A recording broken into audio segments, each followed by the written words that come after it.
Yo ya me he perdido, ya no sé, aquí ya da igual. Voy a improvisar y que salga la cosa como sea. Entre tanta emoción y tantas cosas, yo ya estoy ya totalmente confundido. Y decía, como Rafael, he dicho, como Rafael, va a ser mi gran tarde. Y bueno, pues está siendo una gran tarde, ¿no creen? Sí. Bueno, vamos a seguir con nuestros cantadores y cantadoras.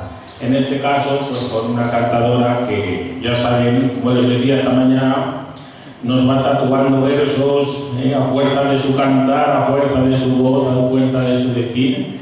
Y bueno, esta mañana salíamos del teatro y una persona conocida y querida por ella le decía: sigues teniendo esa voz tan hermosa que tenías como cuando eras jovencita, que es muy joven aún y no quiere decir.